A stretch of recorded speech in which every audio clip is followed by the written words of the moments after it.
ನಮಸ್ಕಾರ ಸ್ನೇಹಿತರೆ, ನೋಡಿ 9.5 ಎಕರೆ 3 ಎಕರೆ ಖರಾಬಿದೆ. ಈ ರಸ್ತೆಗಿರುವಂಥ ಜಾಗ. ಈ ಬೆಂಗಳೂರಿಂದ ಇದು 150 ಕಿಲೋಮೀಟ್ರ್ ಆಗುತ್ತೆ. ಮೈಸೂರಿಂದ ಒಂದು 75 ಕಿಲೋಮೀಟ್ರ್ 80 ಕಿಲೋಮೀಟ್ರ್ ಆಗುತ್ತೆ. ನೋಡಿ ಅಕ್ಕಪಕ್ಕ ಎಲ್ಲ ಜೋಳ ಹಾಕಿದ್ದಾರೆ. ಕೆಂಪು ಮಣ್ಣು ಈ ಥರ ಇದೆ, ಗ್ರಾವಲು. ಇಲ್ಲಿ ನೋಡಿ ಅರಿಶಿನ ಹಾಕಿ ತುಂಬ ಚೆನ್ನಾಗಿದೆ. 3 ಬೋರ್ ಇದೆ.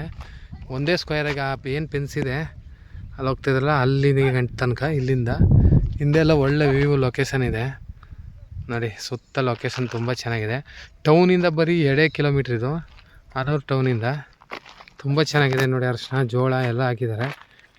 ಅಕ್ಕಪಕ್ಕ ಎಲ್ಲ ಸುತ್ತ ತೋಟಗಳೇನೆ, ಒಳ್ಳೆ ವ್ಯೂ ಇದೆ.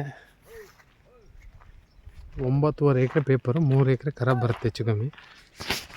ದೊಡ್ಡ ಫುಲ್ಲು ಅರಿಶಿನ ಹಾಕಿದ್ದಾರೆ ಈ ಕಡೆಗೆ, ಆ ಕಡೆ ಜೋಳ ಹಾಕಿದ್ದಾರೆ. ಒಂದೇ ಸ್ಕ್ವೇರ್ ಆಗಿದೆ.